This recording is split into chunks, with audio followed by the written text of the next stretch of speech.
Assalamualaikum warahmatullahi wabarakatuh. Salam sejahtera bagi kita semua. Shalom, Om Swastiastu, Namo Buddhaya, salam kebajikan.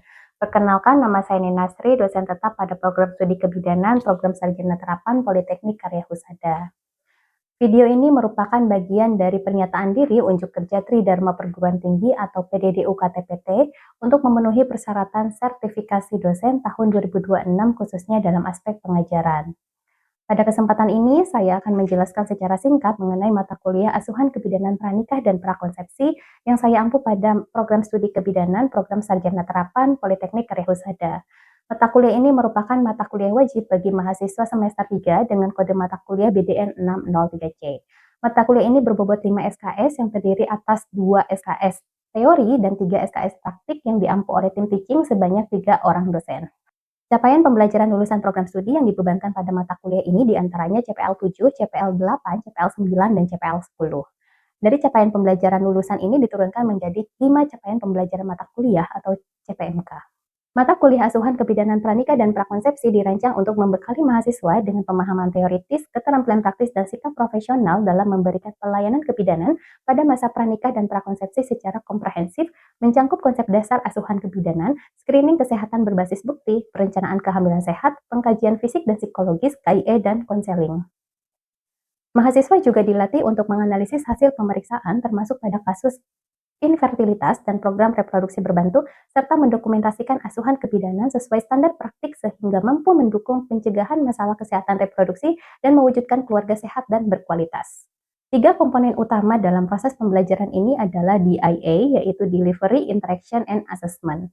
Untuk delivery, saya memberikan materi dan RPS yang dapat diunduh secara langsung oleh mahasiswa pada Learning Management System Politeknik Karya Husada, serta presentasi interaktif untuk mendukung pemahaman mahasiswa. Interaction pada mata kuliah ini melibatkan komunikasi dua arah antara dosen dan mahasiswa berupa diskusi, tanya jawab, kolaborasi, dan refleksi bersama. Asesmen dan bobot penilaian pada mata kuliah ini terdiri atas 5 komponen utama, yaitu kuis interaktif sebesar 10%, praktikum sebesar 10%, penugasan baik individu maupun kelompok dengan rubrik penilaian yang telah disesuaikan dengan karakteristik masing-masing tugas, yaitu sebesar 10%, ujian tengah semester sebesar 30%, dan ujian akhir semester sebesar 40%. Model pembelajaran yang digunakan pada mata kuliah ini adalah student-centered learning dengan penerapan berbagai metode, antara lain small group discussion, case study, problem-based learning, self-direct learning, reflective learning, demonstrasi, dan role play. Mata kuliah Asuhan Kebidanan Pranikah dan Prakonsepsi dilaksanakan selama 16 minggu, terdiri atas 14 kali pertemuan dengan berbagai topik pembahasan, serta 2 kali ujian, yaitu UTS pada minggu ke-8 dan UAS pada minggu ke-16. Adapun topik yang dibahas meliputi konsep dasar asuhan kebidanan pranikah dan prakonsepsi, KIE dan konseling kesehatan reproduksi dan seksual bagi calon pengantin serta persiapan menjadi orang tua, screening pranikah dan prakonsepsi, perencanaan kehamilan sehat dan penerapan evidence-based practice, pengkajian fisik dan psikologis, infertilitas dan program reproduksi berbantu, serta dokumentasi asuhan kebidanan. Referensi mata kuliah ini mencakup buku ajar karya saya bersama tim dosen kolaborator, buku referensi para ahli, serta jurnal bereputasi baik hasil penelitian saya maupun publikasi ilmiah yang relevan dan mutakhir untuk meningkatkan wawasan mahasiswa dan memastikan keterkaitan dengan perkembangan ilmu pengetahuan, teknologi, dan praktik kebidanan terkini. Sistem pembelajaran Asuhan Kebidanan Pranikah dan Prakonsepsi dilaksanakan secara sinkronus dan asinkronus dengan metode pembelajaran aktif yang menekankan peran serta keaktifan mahasiswa. Perkuliahan sinkronus dilaksanakan tatap muka di kelas, di laboratorium, maupun melalui Zoom sebagai tools webnya, sedangkan asinkronus menggunakan LMS Politeknik Karya Husada dan WhatsApp Group untuk diskusi dan penugasan individu maupun kelompok. Demikian informasi yang dapat saya sampaikan terkait mata kuliah Asuhan Kebidanan Pranikah dan Prakonsepsi. Berikutnya merupakan cuplikan dari proses pembelajaran yang saya laksanakan secara sinkronus tatap muka di ruang kelas pada pertemuan kelima dengan topik screening HIV/AIDS pada masa pranikah dan prakonsepsi. Di akhir pembelajaran, mahasiswa mampu menguraikan screening HIV/AIDS pada masa pranikah dan prakonsepsi, serta melakukan edukasi dan konseling serta pendampingan secara empatik, etis, dan profesional sesuai dengan peran bidan dalam pencegahan dan penularan HIV/AIDS. Selamat menyaksikan. Assalamualaikum warahmatullahi wabarakatuh. Waalaikumsalam warahmatullahi wabarakatuh. Selamat pagi. Pagi. Apa kabar? Baik, alhamdulillah ya, luar biasa. Kemarin ada yang sakit, siapa yang sakit? 2 orang. Kamu kenapa kemarin? Sakit gigi. Kamu? Pik.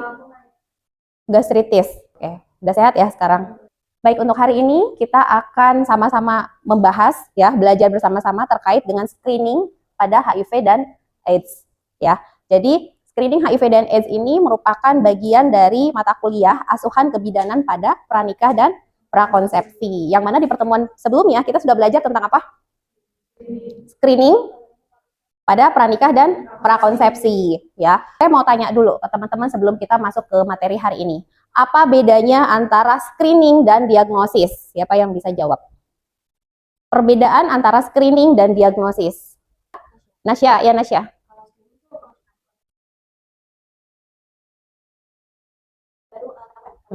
Kalau screening itu katanya kata Nasya pengecekan. Kalau diagnosis itu dicek dulu baru ketahuan. Oke, ada lagi. Bagus ya Nasya. Ada lagi? Ya, boleh. Kalau screening tidak ada. Oke, bagus ya. Bagus. Tepuk tangan dulu dong buat kita. Jadi beda ya antara screening dan diagnosis. Kalau screening itu pemeriksaan awal kan ya. Jadi siapapun bisa melakukan screening. Nah, teman-teman mahasiswa di sini itu bisa melakukan screening tanpa harus adanya gejala, tanpa harus nunggu sakit gigi dulu ya, tanpa harus nunggu sakit pinggang dulu. Jadi itu bisa dilakukan screening. Yang mana memang screening itu belum ada gejala biasanya ya, belum ada tanda dan gejala, belum ada keluhan gitu. Nah, kalau diagnosis itu udah mulai ada keluhan. Contohnya apa? Aduh, kok pinggangnya sakit ya? Kenapa ya? Datanglah ke puskesmas, datanglah ke rumah sakit untuk apa? Pengen tahu kenapa? Nah iya, kenapa ya sering sakit pinggang? Kenapa ya sering sakit bahu misalkan? Kenapa ya kok sering pusing? Nah, untuk cari tahu kenapa-kenapa tadi sehingga dilakukanlah pemeriksaan. Namanya apa tadi? Diagnosis, gitu ya. Sehingga dari diagnosis itu kita bisa menentukan terapi. Mau diapain nih? Diberi apa? Terapinya dikasih obat apa misalkan atau diedukasi apa? Nah, itu maksudnya diagnosis. Nah, ada yang mau tanya dulu sampai situ dari Kole, ingat ya yang kemarin kita bahas di pertemuan sebelumnya. Oke. Sebelumnya silakan keluarkan handphonenya, masuk ke LMS, isi kehadiran di LMS, nanti materinya akan ada di LMS. Ya, silakan. Sudah ya? Sudah isi? Nah, untuk hari ini tadi saya sampaikan bahwa kita akan sama-sama belajar atau sama-sama akan membahas terkait dengan screening HIV/AIDS. Tujuannya untuk apa? Jadi nanti di akhir perkuliahan, teman-teman mahasiswa bisa menguraikan screening HIV dan AIDS ya. Kemudian tentunya screening HIV/AIDS yang dilaksanakan pada masa pranikah dan prakonsepsi ya. Serta nanti teman-teman bisa melakukan edukasi dan pendampingan secara empirik, etis dan profesional sesuai peran bidan dalam pencegahan dan penularan HIV/AIDS. Sehingga hari ini nanti kita di ujung akan ada praktek konseling ya. Kita akan bermain peran. Nah, yang akan kita bahas di hari ini mulai dari definisi, kemudian tujuan dan manfaatnya ya untuk screening HIV/AIDS itu bagaimana, kemudian waktu dan sasaran, metode pemeriksaan, prinsip pemeriksaannya bagaimana, dan peran bidan ya, kita nih peran bidan dalam pencegahan dan penularan HIV/AIDS. Jadi perannya gimana nih kita sebagai bidan ya. Oke, sekarang saya mau tanya dulu, apa sih HIV? Apa sih AIDS? Pasti sudah sering dengar ya. Apa HIV dan AIDS? Ada yang tahu? Virus yang menyerang sistem kekebalan tubuh. Betul. HIV adalah virus yang menyerang sistem kekebalan tubuh. Betul. Ada lagi? Kami memang udah betul. Ya. Nah, jadi HIV adalah virus yang menyerang sistem kekebalan tubuh manusia. Khususnya dalam hal ini adalah CD4. Ya. CD4 itu yang berperan untuk melawan infeksi. Sehingga apabila HIV ya, HIV-nya itu tidak ditangani dengan baik, ya, tidak ditangani dengan segera, tidak segera mendapatkan pertolongan ditangani ya oleh tenaga kesehatan, maka akan perlahan merusak sistem imunitas di dalam tubuh kita. Nah, kalau sistem imunitas sudah rusak, maka itu masuk ke AIDS. Apa itu AIDS? Tahap akhir infeksi HIV. Ya, sehingga kalau seseorang sudah mengalami AIDS, maka dia sudah tidak mampu lagi untuk melawan infeksi atau penyakit tertentu. Contohnya apa? Kalau kita dalam satu ruangan, ada teman flu nih. Orang yang kalau sudah AIDS itu akan langsung ikut flu gitu. Salah makan sedikit langsung diare yang berkepanjangan yang tidak henti. Kemudian penurunan berat badan dan seterusnya. Jadi kalau sudah masuk ke AIDS itu sudah sulit ya untuk melawan infeksi, tidak mampu lagi. Kenapa? Karena sistem kekebalan tubuhnya sudah runtuh, sudah rusak ya gitu. Nah, mungkin nggak sih kalau orang yang terkena HIV itu tidak jadi AIDS? Misal, seseorang tuh udah terdiagnosis, tadi diagnosis ya, sudah terdiagnosis HIV. Mungkin nggak kalau orang tersebut itu tidak masuk ke fase AIDS? Mungkin, kenapa mungkin?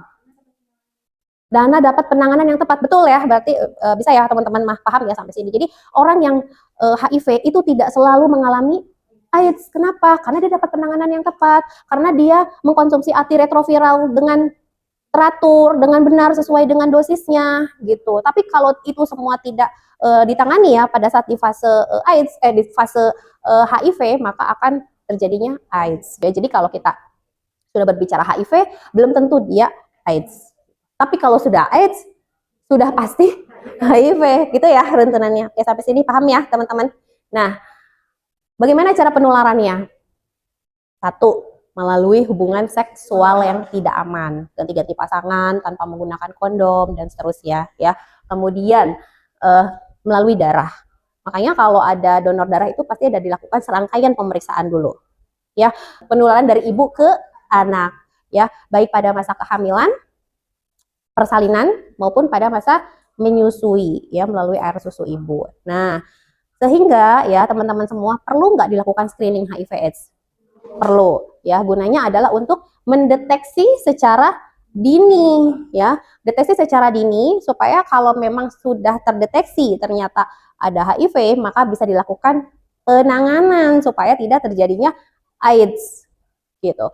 Kalau pada ibu hamil, makanya sekarang ada program di pemerintah itu, ibu hamil semua trimester 1 itu wajib dilakukan triple eliminasi. Salah satunya adalah pemeriksaan HIV. Jadi kalau terdeteksi secara dini pada trimester 1 itu langsung diberikan antiretroviral. Dengan seperti itu, jadi risiko penularan dari ibu, tadi kan bisa ya, dari ibu bisa nular ke janin atau ke anaknya. Ya, jadi risiko itu bisa ditekan seminimal mungkin. Kalau dulu tuh masih di bawah 5%, kalau sekarang ternyata risikonya bisa ditekan menjadi di bawah 1%. Itu kan luar biasa. Ya, jadi risiko tertularnya itu di bawah 1% apabila mengkonsumsi ARV dengan dosis yang benar sesuai dengan anjuran. Itu kenapa akhirnya pemerintah mencanangkan kalau ibu hamil di trimester 1 itu wajib triple eliminasi, salah satunya adalah HIV. Ya, semua di puskesmas harus seperti itu, dilakukan pemeriksaan. Nah, kapan dilakukan screening? Di pertemuan sebelumnya udah dibahas nih, screening itu kapan sih dilakukannya, terus ada alasan kenapa di range waktu dari bulan sekian sampai bulan sekian. 3 sampai 6 bulan. Kenapa?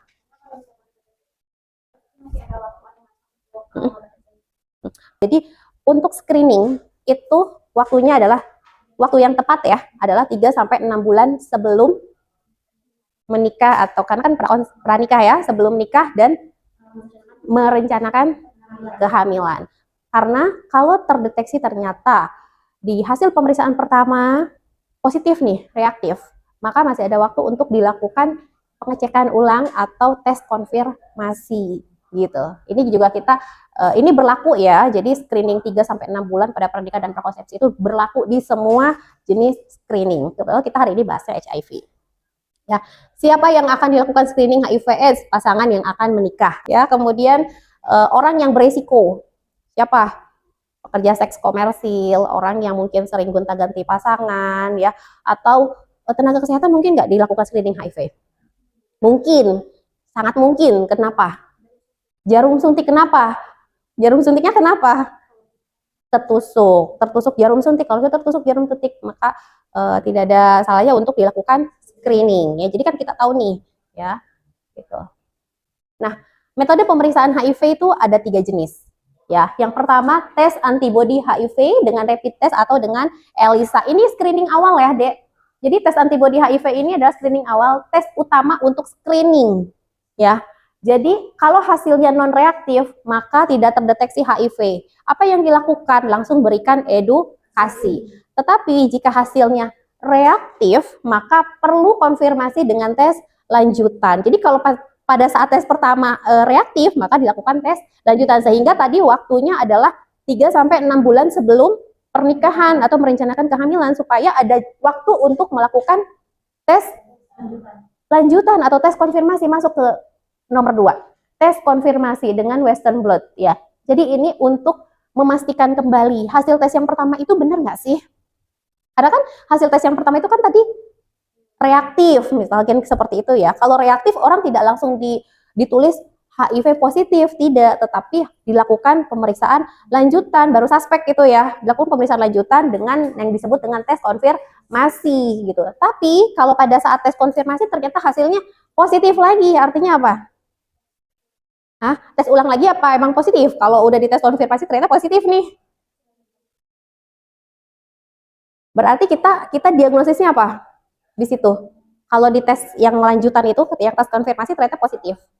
Artinya yang bersangkutan memang positif ya, karena kan tes yang pertama positif tuh reaktif, kemudian kita lakukan tes lanjutan dengan konfirmasi hasilnya adalah positif. Artinya yang bersangkutan memang positif. Kalau sudah positif, kita lakukan tes lagi, tes apa? Viral load dan CD4. Ya, jadi viral load dan CD4 ini untuk mengetahui kondisi imunitas yang bersangkutan tadi, karena kan sudah terdiagnosis HIV. Sudah terdiagnosis HIV, kemudian kita tes imunitasnya itu ada di level berapa, bagaimana imunitas orang yang bersangkutan, untuk apa? Untuk mengetahui terapi yang sesuai, ya. Terapinya apa? Salah satunya adalah dengan pemberian ARV. Jadi obatnya itu apa? ARV, antiretroviral. Bisa nyembuhin nggak antiretroviral itu? Tidak. Ingat ya, HIV itu sampai dengan detik ini nih, saya berdiri di sini di depan teman-teman mahasiswa semua, dia belum ada obatnya, ya. Gitu. Jadi dilakukan tes viral load. Prinsipnya ngapain aja kalau jadi ada prinsip screening HIV. Prinsip screening HIV ini mulai dari informed consent, ya. Informed consent, kemudian kita harus menjaga kerahasiaan hasil. Oleh karena itu nanti pada saat konseling pasca tes itu hanya petugas satu orang dengan pasiennya yang diperiksa. Kemudian ada konseling pra dan pasca tes. Nah, ini yang nanti kita akan praktekkan di sini untuk konseling. Jika hasil screeningnya positif, apa yang dilakukan? Rujuk ke layanan HIV terintegrasi. Yang kedua, terapi antiretroviral untuk mencegah perkembangan HIV dan penularan. Jadi bukan untuk ngobatin. Jadi HIV sampai dengan saat ini belum ada obatnya. Antiretroviral hanya untuk mencegah perkembangan virus HIV-nya dan untuk mencegah penularan, ya. Perencanaan kehamilan dengan pengawasan medis, ya. Seseorang ya kalau sudah dalam kondisi hamil kemudian terdeteksi HIV ya diberikan antiretroviral sedini mungkin, itu bisa mencegah penularan dari ibu ke janin ya, ke bayinya, ke anaknya, itu bisa ditekan menjadi di bawah 1%. Apalagi kalau ketahuan HIV-nya atau terdiagnosis HIV-nya itu pada saat di perencanaan kehamilan ya gitu. Kemudian mencegah transmisi antar pasangan, jangan sampai terjadi penularan ya antar pasangan, sehingga harus menggunakan salah satunya adalah pencegahannya, salah satunya menggunakan kondom secara konsisten. Apa peran bidan? Nah, peran kita nih sebagai bidan ya, peran kita adalah satu, edukasi. Ingat di pertemuan sebelumnya saya sampaikan apa ranah bidan itu? Ya, apa kalau kita ada promotif, preventif, kuratif, rehabilitatif. Kalau peran bidan di mana kalau dalam hal ini? Promotif dan preventif ya, di promotif dan preventif ya. Promotif dengan promosi kesehatan, edukasi kesehatan, pencegahan dan lain-lain ya. Jadi yang pertama itu adalah edukasi tentang apa? Pentingnya deteksi dini HIV ya, untuk apa, manfaatnya apa dan seterusnya ya, termasuk pentingnya terapi ARV bagi ODA, apa ODA? Orang dengan HIV AIDS ya. Kemudian yang kedua, konseling pra dan pasca tes ya, tadi sudah disampaikan. Kemudian bagaimana kalau hasilnya positif? Masuk ke peran kita yang ketiga, apa nih? Dukungan emosional dan psikologis, tadi udah disampaikan, nggak ada yang siap Bu. Jadi kalau hasilnya positif ya, jadi perlu di sini dukungan emosional dan psikologis, kemudian membantu pasangan membuat keputusan tentang pernikahan dan kehamilan. Nah, kalau ternyata hasil dari uji konfirmasi itu adalah positif, tetap positif, artinya kan positif ya. Apakah pernikahannya akan dilanjutkan? Ya enggak. Apakah kalau pada saat prakonsepsi apakah akan tetap hamil? Nah, itu kita berperan di situ untuk bisa memberikan masukan ya, walaupun keputusan itu dikembalikan lagi ke yang bersangkutan gitu. Jadi kita membantu untuk memberikan gambaran kalau hamil dengan HIV itu seperti ini. Oh, bisa kok minum ARV, tapi kan beresiko, tetap beresiko atau tidak? Tetap beresiko. Semua ada resikonya kalau sudah terdiagnosis HIV, ya. Jadi untuk tidak terdiagnosis HIV, bagaimana caranya? Gaya hidup sehat dan melakukan pencegahan. Betul nggak? Karena kalau sudah terdiagnosis, ya sudah tidak bisa diobati. Sehingga cara yang paling baik pada saat dilakukan screening hasilnya negatif adalah menjaga pola hidup kita, gaya hidup kita itu menjadi sehat dan melakukan pencegahan yang berkaitan dengan bisa tertular HIV/AIDS. Salah satunya apa? Tidak melakukan seks bebas, tidak berganti-ganti pasangan, ya. Jadi mengedukasi pentingnya kesehatan seksual dan reproduksi, menjaga organ reproduksinya dengan baik, seperti itu, ya. Jadi itu poin-poin penting. Karena apa? Karena kalau sudah terdeteksi atau sudah terdiagnosis, maka tidak bisa lagi diobati, ya. Nah, itu adalah peran kita sebagai bidan. Oke, sampai sini ada yang mau tanya? Dampak? Enggak. Jadi itu justru antiretroviral itu bisa menjaga sistem imunitas tubuh seseorang. Jadi bisa menjaga kualitas hidup orang yang walaupun hidup dengan HIV, ya, tentunya dibarengi dengan olahraga, makan yang teratur. Jadi pola makannya, pola hidupnya itu semuanya baik, tidak merokok gitu ya. Jadi dijaga semuanya, ya, supaya tidak memasuki fase tadi apa? AIDS. Kalau sudah masuk ke fase AIDS, sebentar-sebentar sakit, ya, gitu. Orang sebelahnya flu ikut flu, ada yang batuk ikut batuk, gitu, ya. Jadi mudah sekali untuk sakit. Kenapa? Karena sistem imunitasnya sudah rusak, ya. Sistem imunnya sudah rusak, dia sudah tidak punya lagi kekebalan tubuhnya itu sudah rusak. Oke ya. Nah, sekarang ada lagi atau mau langsung? Langsung. Kita masuk ke sesi diskusi kasus, ya. Di sini saya sudah tampilkan ada satu kasus, ya. Teman-teman mahasiswa silakan untuk dibaca, dipelajari. Saya minta teman-teman bergantian menjadi 3 kelompok. Satu kelompok sepasang berarti ya, yang satu menjadi bidannya, yang satu menjadi pasiennya, ya.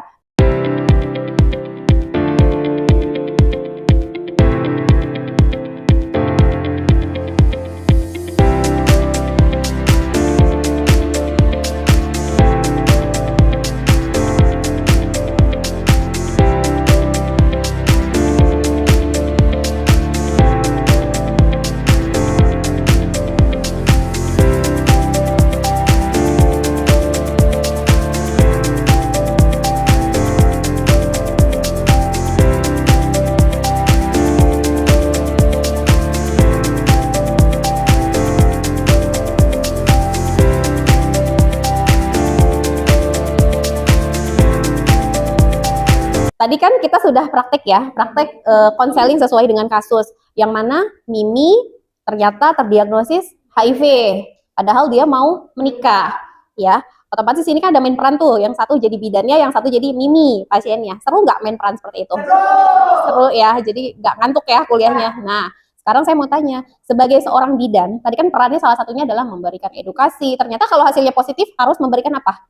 Dukungan emosional, ya. Tadi dia megang tangan kalau saya lihat tuh ya, itu kan salah satu bentuk sentuhan untuk dukungan emosional. Mudah nggak jadi bidan walaupun bukan sendirinya yang mengalami HIV, tapi dengan membaca hasil ternyata oh ini reaktif, gitu. Oh ini positif, terus harus menyampaikan ke pasien tersebut. Mudah nggak jadi bidan tadi? Siapa yang jadi bidan? Nah, gimana? Mudah nggak? Depan ibu deg-degan. Susah-susah gampang ya. Karena kita harus memberikan dukungan emosional, kita harus berhati-hati menyampaikannya, betul nggak? Harus hati-hati banget, kita harus lihat kondisi orang yang di depan kita. Balik lagi kan tidak ada yang siap untuk Nah, dengan hasil reaktif untuk terdeteksi, oh iya diagnosanya adalah positif HIV. Kayaknya semua orang kayak dunianya runtuh gitu ya, secara nggak langsung udah runtuh nih, oh masih mana mau nikah gitu kan, tau malah HIV gitu kan, mana orang mau nikah udah merencanakan mau punya anak nanti, hidup bahagia dengan suami, punya keluarga kecil, ternyata berasa gebluk gitu, HIV positif. Nah, itu pasti tidak mudah. Sebagai bidan pun kita memberikan informasinya ya, memberikan konselingnya itu harus kayak dalam banget tuh, beda sama kita memberikan informasi ibu tekanan darahnya segini gampang tuh ya. Tapi kalau ibu hasilnya positif ya, nah kan nggak begitu ya kan, ibu pelan-pelan banget ya, nadanya harus diatur ya. Kenapa? Balik lagi, tidak ada yang siap untuk terdeteksi HIV. Kuncinya situ ya. Jadi Tepuk tangan dong untuk kita bareng-bareng. Jadi ternyata bermain peran seru ya. Ada yang bingung, ada yang nggak keluar-keluar ya. Keluar-keluar nggak masuk-masuk ya. Di luar terus ya gitu. Oke. Nah, teman-teman nanti akan ada kuis ya setelah hari ini. Jadi nanti kuisnya akan saya berikan linknya. Silahkan nanti dilihat di LMS ya. Kuisnya itu bisa diakses sampai jam 23.00 untuk perkuliahan hari ini. Tentang apa tadi? Screening HIV/AIDS. Ya, silakan nanti diakses di LMS sampai jam 23.00. Nah, ada tugas, teman-teman. Tugasnya adalah membuat satu tema edukasi kesehatan berfokus pada pencegahan HIV/AIDS. Tadi teman-teman sudah bisa melakukan konseling. Nah, untuk melakukan konseling tadi belum ada apa tuh? Media, ya. Kalau memberikan konseling, alangkah lebih enak, alangkah lebih baiknya pada saat konseling itu menggunakan medianya. Media itu bisa banyak, bisa dengan leaflet, bisa poster, bisa juga lembar balik. Nah, teman-teman di sini tadi kan sudah berdua-berdua ya. Silahkan membuat boleh poster digital, bentuknya digital ya. Jadi nanti kan bisa dilihat di handphone ya, bisa poster digital, kemudian bisa lembar balik, itu lebih bagus lagi juga ya. Pokoknya antara dua itu atau bisa juga leaflet. Leaflet itu yang bisa di lipat-lipat. Nah, nanti media pembelajaran yang tadi, yang nanti teman-teman buat itu bisa digunakan pada saat teman-teman nanti praktek di lapangan, mau di puskesmas, mau di rumah sakit, jadi sudah punya medianya sendiri, khususnya tentang pencegahan HIV/AIDS. Ada yang mau tanya sampai sini untuk tugas? Deadline-nya boleh dikumpulkan sampai minggu depan, ya, nggak di Jumat depan. Sampai sini sudah paham tugasnya? Ya, nah saya sampaikan untuk materi pertemuan berikutnya, kita akan masuk ke screening lagi, masih di tema screening, yaitu screening tentang infeksi menular seksual. Jadi nanti berhubungan tuh, tadi kan HIV, kemudian infeksi menular seksual, untuk di minggu depan, di pertemuan berikutnya. Ya, nah ini ada satu kata-kata dari saya ya, sebagai penutup nih ya, sebagai penutup, sebelum saya masuk ke penutup, ada yang bisa menyimpulkan untuk tadi tentang screening HIV, pengalaman belajar hari ini, termasuk di dalamnya adalah tentang konseling. Siapa yang mau menyampaikan? Refleksi? Kamu udah buat? Ya, silakan.